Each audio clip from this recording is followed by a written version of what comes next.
The Boeing EA-18G Growler is an American carrier-based electronic warfare aircraft, a specialized version of the two-seat FA-18F Super Hornet.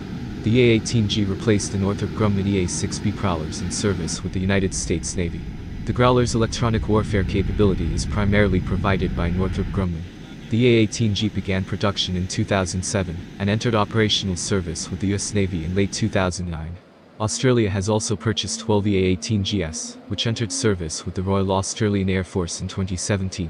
The Growler's flight performance is similar to that of the FA-18F.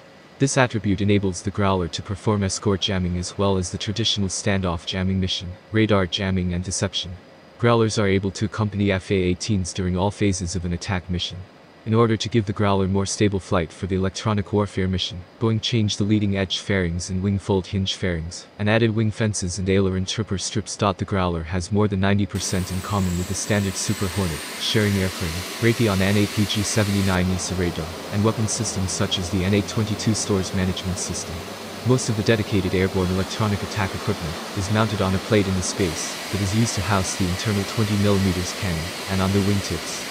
9 weapons stations remain free to provide for additional weapons or jamming pods. The added electronics include ALQ-218 wideband receivers on the wingtips and ALQ-99 high and low-band tactical jamming pods. The ALQ-218 combined with the ALQ-99 form a full-spectrum electronic warfare suite that is able to provide detection and jamming against all known surface-to-air threats. However, the current pods may be inadequate against emerging threats. The EA-18G can be fitted with up to 5 ALQ-99 jamming pods, and will typically add 2 AIM-120 AMRAAM or AIM-88 HARM missiles.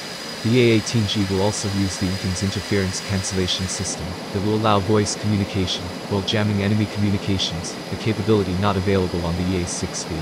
In addition to the radar warning and jamming equipment, the Growler possesses a communications receiver and jamming system that will provide suppression and electronic attack against airborne communication threats.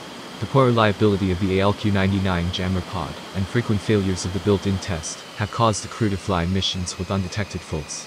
The ALQ-99 has also interfered with the aircraft's ESA radar and has imposed a high workload on the two-man crew, along with reducing the Growler's top speed. Boeing is looking into other potential upgrades. The ALQ-99 radar jamming pod may be replaced in the future, and the company is looking into adding weapons and replacing the satellite communications receiver.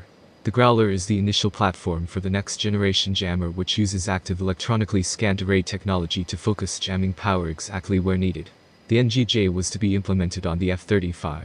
However, in May 2012, the U.S. Navy decided to focus NGJ integration on the EA-18G for an expected in-service date of 2020, and defer work for the F-35. Boeing is also looking at exporting a Growler-like configuration without the jamming pods for electronic awareness. Rather than electronic attack, 3 Growlers networked together can generate targeting tracks for hostile radio frequency sources in real time, but this is difficult to arrange with the current minimum strength U.S. Navy squadrons.